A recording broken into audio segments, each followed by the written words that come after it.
Hoje eu quero falar com vocês sobre dependência emocional. Eu nunca tinha escutado ninguém falar sobre isso até ir para o seminário do CTMDT e ter um módulo ali sobre dependência emocional. E aquilo me impactou muito, a forma como a pessoa transmitiu, mostrou a seriedade da questão, né, de dependência emocional. E aí eu lembro que quando terminou o seminário eu comecei a pesquisar mais a respeito, ler alguns livros, ver mais vídeos e textos na internet sobre o assunto, porque eu vi como uma importância muito grande, não só para nós que somos cristãos, mas para toda uma sociedade. Porque uma das coisas que a gente vai ver dentro da dependência emocional é que ela pode acontecer em qualquer tipo de relacionamento, né? E aí a gente vai ver a dependência emocional pode acontecer dentro de um casamento, pode acontecer dentro de um relacionamento de amizade, entre pais e filhos, onde você imaginar que haja ali um relacionamento de pessoas, a dependência emocional pode ou não estar também juntas, né? E aí eu quero mostrar para vocês quais são os sintomas dessa dependência emocional. O que seria essa dependência emocional? A dependência emocional é quando você projeta todas as suas expectativas em uma outra pessoa, condicionando até a sua felicidade a isso, né? A ela. E aí a gente vai ver algumas características que vão sinalizar a dependência emocional. E uma delas é o ciúme. Mas não é um ciúme que a gente tem porque todo mundo tem ciúme, mas é um ciúme possessivo. É um ciúme que você não consegue se controlar de fúria, de não conseguir imaginar que aquela pessoa que você tem ali como seu xodó, vamos dizer assim, possa, por exemplo, arrumar uma outra amizade ou sair da sua cidade e ir para uma outra cidade, porque você não consegue ver a sua vida sem essa pessoa. E essa pessoa pode ser seu amigo, pode ser um parente, pode ser seu marido, pode ser qualquer pessoa pela qual você tem ou está se relacionando. Ou às vezes nem está, né? Às vezes tem até aquela dependente emocional de alguém que nem possui, que nunca teve, mas sonha em ter e se relacionar, enfim. Isso é dependência emocional. Outra coisa, possessividade, desejo de posse. Quando você tem aquela pessoa como amigo, ou como parente, ou como marido, e você não consegue dividir, não consegue ceder. Só tá bem para você, só tá bom para você, só é feliz para você se aquela pessoa estiver sozinha com você. E aí você fica frustrado quando você tenta, por exemplo, marcar alguma coisa com essa pessoa e ela tem outros planos, porque a vida dela não gira em torno de você. A gente vai começar a ver que a dependência emocional ela é muito sutil. E ela começa aos poucos, sabe? Às vezes começa ali numa amizade, que não é nada demais, né? Ai, me identifiquei com fulana, fulana se identificou comigo, viramos melhores amigas e pronto. E aí essa amizade, ela vai ficando cada vez mais forte. Daqui a pouco a pessoa não consegue mais fazer algo sem aquela pessoa e pior ainda, só consegue fazer se for com aquela pessoa. Então eu vou dar aqui um exemplo. Amanhã vai ter um culto. E aí você pensa, será que fulaninha vai? Se fulaninha for, não vai ter nem graça. Peraí, mas Deus vai estar lá. É, mas fulaninha não vai estar. E aí, é coisas que são inconscientes às vezes, né? Mas a gente sabe, a gente começa a perceber que existe ali uma dependência emocional. Porque a partir do momento em que a minha vida ela se baseia em cima do outro, tem alguma coisa errada, né? E aí a gente chama de dependência emocional. Eu falei que poderia existir dependência emocional também entre pais e filhos. Como assim? Quando você que é mãe, você que é pai, você diz que ama o seu filho, provavelmente você quer o melhor para ele, né? E isso é um relacionamento saudável entre um pai e um filho. Agora, a partir do momento em que você quer prender aquele filho para você e você não consegue deixar ele ir, seguir a vida dele, fazer os rumos que ele acredita que seja bom, Quantas vezes eu escutei histórias, por exemplo, de pessoas em que o filho tinha um chamado missionário para viajar para determinado local, e aí a mãe disse que não conseguia viver sem o filho, e aí faz aquele apelo emocional: por favor, não vá, se você for eu vou morrer, como é que eu vou ficar sem meu filhinho? E aí às vezes acaba deixando que o filho viva o chamado de Deus para a vida dele por uma questão de dependência emocional.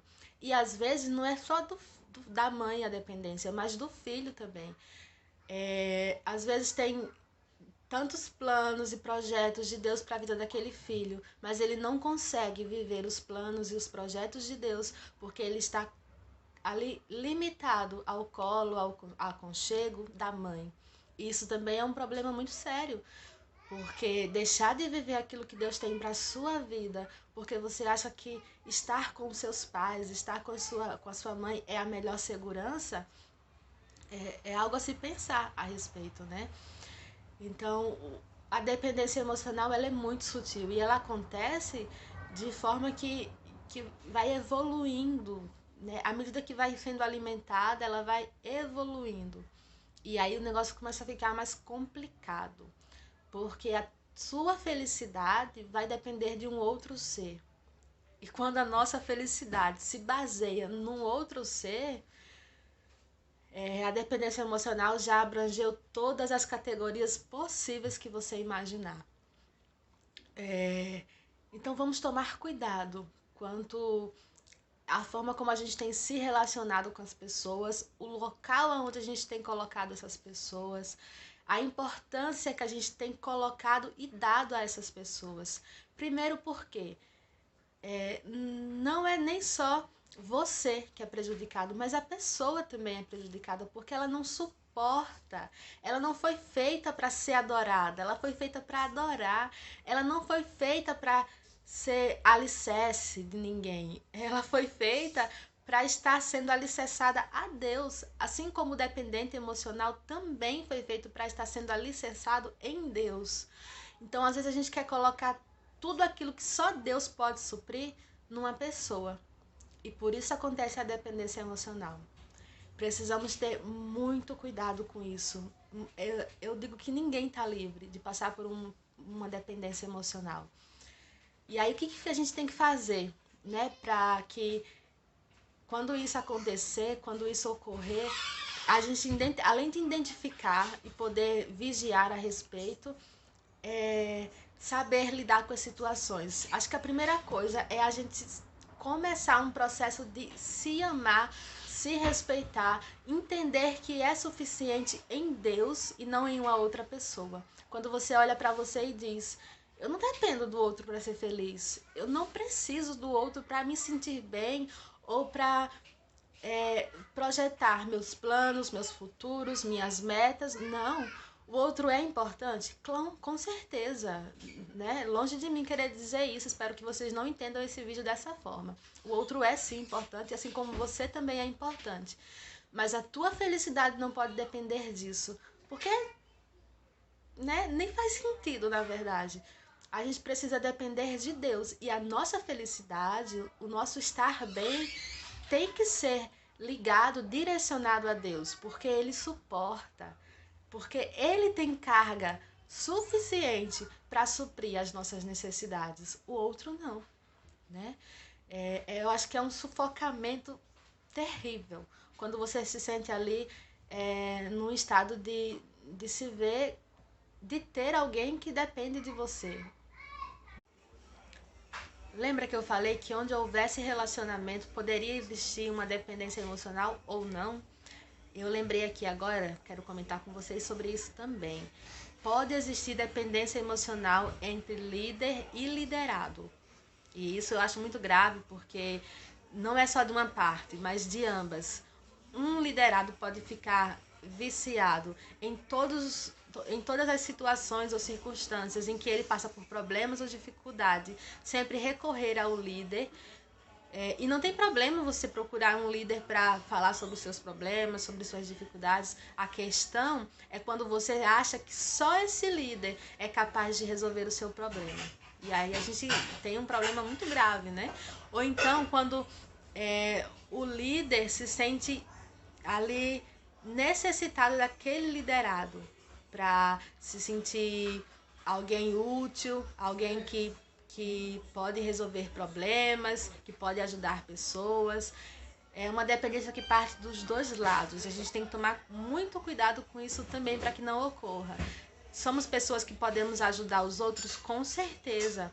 Somos pessoas que precisamos dos outros, com certeza. Mas isso não pode ser uma dependência. Porque eu também posso buscar a Deus, pedir ajuda. Você também pode buscar a Deus, pedir ajuda, né? E o outro, ele é um comprimento daquilo que Deus nos dá como ajuda e suporte, e não o principal, o foco. E a gente tem que ter muito claro em nossa mente, para não criar essa dependência emocional, nem do líder e nem do liderado. Quando a gente começar a identificar essas sinais, essas setas que indicam ali uma possível dependência emocional, o que a gente deve fazer a partir de então, né?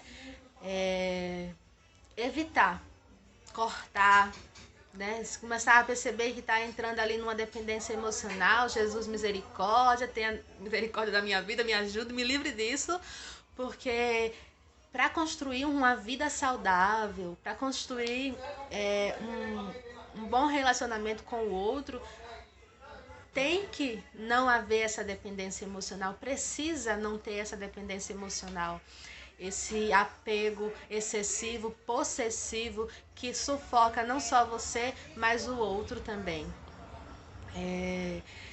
Tem alguns livros que falam muito sobre a gente estar bem sem o outro, inclusive vou indicar um para vocês que é Eu Vou Bem Sem Você. Gente, lê esse livro, é muito bom. Só o nome você já pode imaginar, né? Eu vou bem sem você. Tá tudo bem se o outro não puder estar conosco o tempo todo. Tá tudo bem se aquela pessoa que a gente ama tanto precisa partir. Tá tudo bem, porque a nossa felicidade não pode estar condicionada a isso. E eu acredito que é uma coisa que a gente vai trabalhando dia após dia, para que não haja uma dependência emocional nem com o outro e nem do outro com a gente. É algo que eu acho muito sério, por isso que eu resolvi trazer para vocês, para a gente tratar sobre isso, falar sobre esse tema. Se vocês puderem comentar aí, se vocês se identificaram com alguma coisa, se vocês conhecem pessoas que vivem assim, não precisa, claro, mencionar nomes, só para a gente compartilhar ideias e conhecimentos a respeito desse tema.